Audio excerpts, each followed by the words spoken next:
Hey my antenna peeps, I'm here today, no makeup on, nothing. I'm in my PJs because I have been so sick this weekend, like really badly sick. So I'm back again, and if you don't like women with no makeup, then go watch some other video. But this is just me hanging out and doing my tarot questions of the day.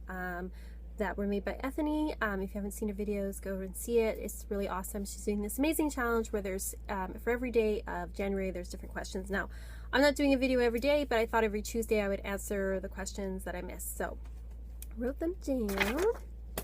And we have, okay, so day 14 was, which cards did you find the most confusing? So, when I was first learning, I actually kind of had some confusion with the High Priestess and the Moon, which are two of my favorite cards, but I see them, especially when I was first learning them, I kind of saw both of them as representing somebody who's very intuitive, somebody who's very psychic, very mystical, and I was kind of confused about the differences in some ways. And now, of course, like I have a much deeper understanding of it, but when I was first learning, it was, you know, it was kind of confusing for me, especially the High Priestess, because she's somebody that is, you know, a very mystical, very sort of, what's the word I'm looking for? This is not a straightforward card like the Sun or the Devil. There's a lot of layers of meaning to this, and so I found this a bit of a struggle when I was first learning, but now, of course, you know, I'm, you know, doing this for a while, much more depth. But those are the two I would say I found the most confusing. I know a lot of people struggle with the court cards, and I did it as well sometimes at first. The other thing that I struggle with sometimes is when things come up in certain positions where I'm like, whoa, I wasn't expecting that answer. So, but I think that's more situational.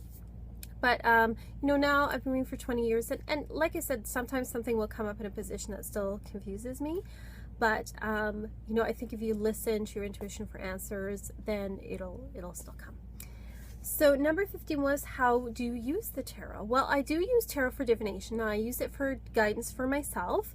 But I also read cards for others. I read cards for my friends and my family. I read it professionally, so I do read for others, give others guidance. And also, it's just a really good way to think about things differently in your life, or think about a situation differently. So I find it's a very good visual aid and symbolic aid for thinking about things differently.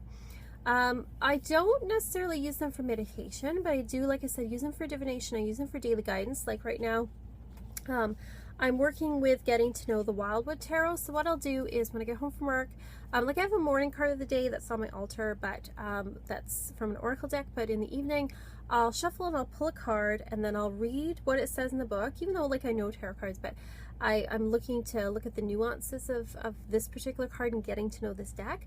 I'll read that, and then I'll kind of think about it. So I guess in a way I do kind of like meditate on a card. So like for instance, today I got the Blasted Oak, which is number 16. Although in this deck, it's kind of a combination of the Tower and the Hanged Man. So it has subtle kind of, it's a little different than other towers and other decks. So I had to kind of like really look at that, look at the picture, and really think about that. And I really liked the insights that it had on the tarot from this deck. But anyway, that's kind of how I use the deck. And that way, I'll work with this for probably about 2 months, doing that, getting to know it, and then also doing readings for myself, doing readings like for my partner, for my friends, before I incorporate it. You know, once I feel I really get to know a deck, then I'll start incorporating it professionally. But that's how I generally use the tarot. So I do use it like as a daily thing, and also for guidance, and then also for divination purposes as well. Number 17. Or 16, pardon me, do you use meanings from the book? I kind of answered that like yes and no. When I'm reading for a person, like yes, I mean, I study tarot, you know, even though I've been doing this for like 20 years, I still study tarot books and read tarot books and stuff, because there's always so much more to learn. But I use my intuition when I'm reading with people. It's like a combination of the cards and my intuition. But you know, when I'm studying a deck, I'll take out the book, and like I said, every day I pull a card, every day I look up, I read the meaning. When I first get a deck, I read the book, like I read how the card was made and all the guidance stuff, and then I'll, like I said, I'll pull a card every day and read that meaning to really focus on and learn the nuances of that particular deck and what the author kind of wanted people to get out of the cards. But then too, as you work with the deck with others, you kind of learn the nuances as well. So yes, I do combine book meanings with my own intuition as well. Number 17, Major Arcana only. Have I ever used Major Arcana only decks? No. I did once have a book a long time ago that suggested you first learn the major arcana and then learn each suit and work with them separately, which I think can be an interesting way to learn for beginners. But I think it just doesn't provide the whole picture. I'm not saying that other people can probably, do that, might get lots out of it, and that's great. But I like having the full whole 78 cards with me. Number 18, do you read reversals? Yes, I do.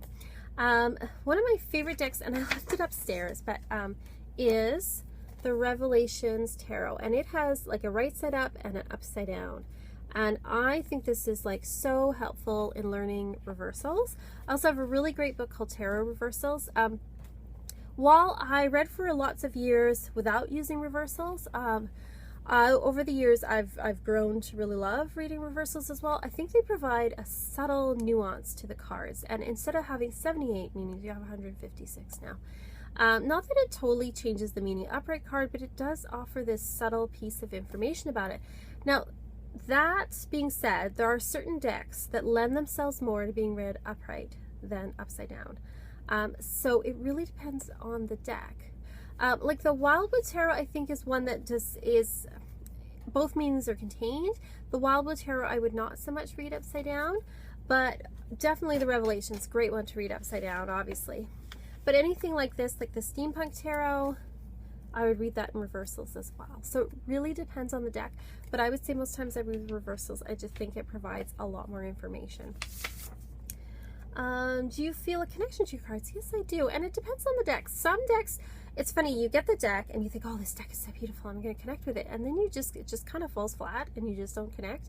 And others that you're like, yeah, and then you really connect with, like the Greenwich Tarot, I kind of bought on a whim, and I really connected with it, and I just, yeah, it was just amazing. Like I felt, this sort of bond with it, and really felt like, okay, this is giving me like these great, really on point readings. And I think it's different for every person. What works for me may not necessarily work for someone else. So yes, I do feel a connection to the deck. What's the next one? 20. Do you read tarot for others? Yes, I think I answered that before. I read it obviously for myself, for my partner. I read it professionally for other people as well. So I do read cards for others. Yeah, so that's actually, we're on the 20th today, so that's all 14 to 20 questions, all 7. So I know it's Wednesday, it's technically supposed to be Tarot Tuesday, but like I said, I've had like this crazy week, so I'm here today doing it though. I love seeing everyone's videos on those and hearing everyone's answers. Everyone's just got like great variety of answers. It's great hearing everybody's stuff. So yeah, if you have any comments below or any thoughts or anything, please put below. Look forward to seeing everybody's videos. Bye.